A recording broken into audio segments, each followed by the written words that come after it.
Good morning. Ayan, lipat po muna tayo ng pwesto or ibang bahagi ng aming gulayan sa paaralan.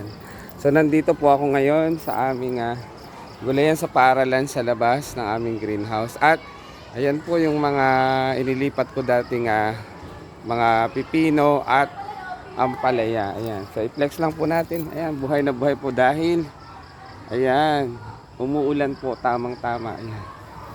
Ang lulusog po nila. Ayan po, tingnan nyo. Ayan. Isang plat po yan hanggang doon sa ayan, hanggang doon sa dulo po yan. Ayan, yung plat na yan. Ayan po. Sa kabila naman po sa isang plat ay mga ampalaya. Ayan.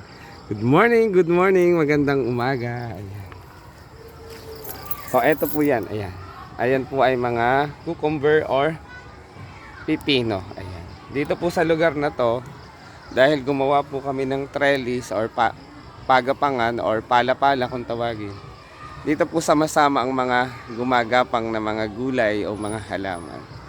Ayan, so sana po ay mag-enjoy kayo sa aking short video or reels. Kung nagustuhan nyo po, i-like nyo po and i-share nyo na rin po para mapanood ng iba. And pa-subscribe na rin po ng aking YouTube channel, ang Maestro Panaderong Gala. Ayan.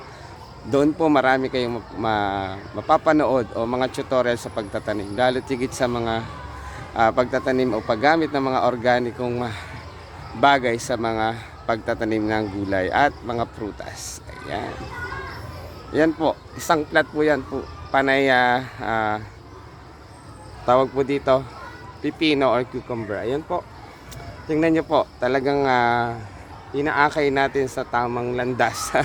Sa tamang pupuntahan, sa tamang kinabukasan. Kung sa mga mag-aaral, tinuturuan po natin sila ng kabutihang asal para sa kanilang magandang kinabukasan.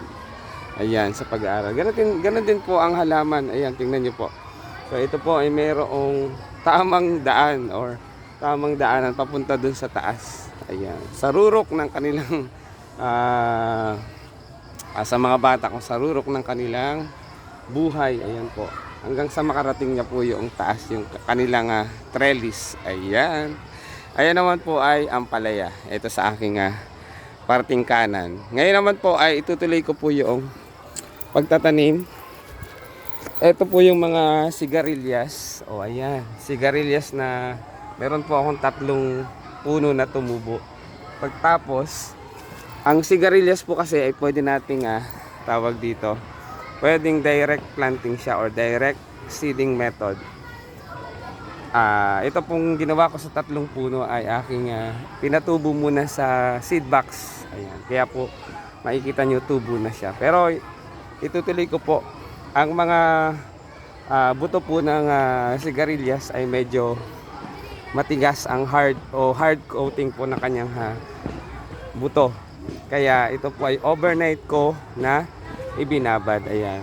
So yung iba po minsan ito binubutasan pa or tinutusok ng karayom para pumasok yung moisture doon sa loob ng seeds para matulungang mabilis mag-germinate ang ating mga buto or seeds. Ayan. Sana po ay meron kayong natutunan. Ayan.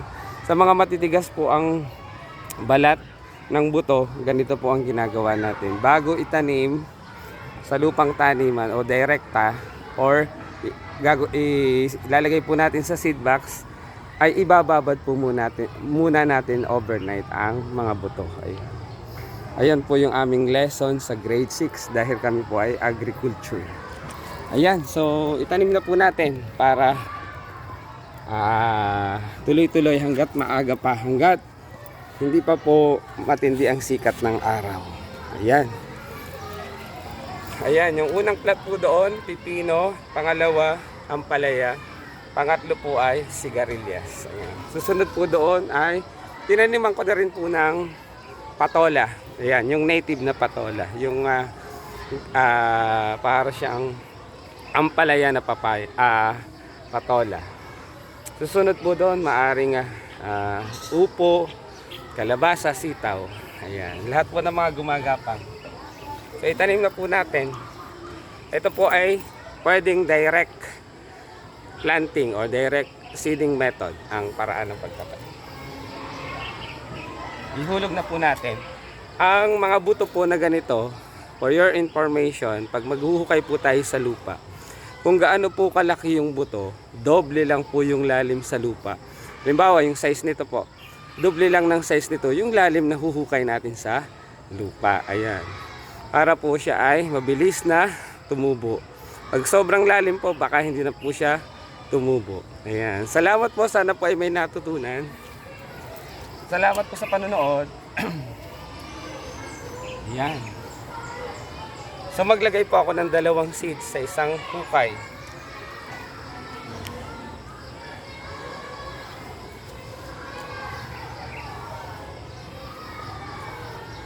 Ayan.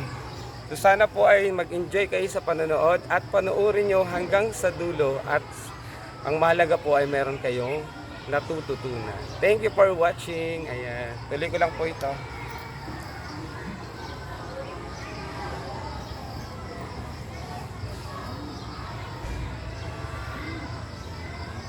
Hindi po masyadong malalim.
So ayan po.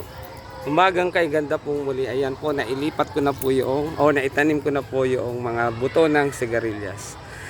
Direct seeding method po ang aking ginawa. So 2 uri po ang pagtatanim natin. Pwedeng transplanting at pwede rin naman po siyang direct planting. Sana po ay may natutunan. Sana po ay nag-enjoy. Salamat po sa panonood.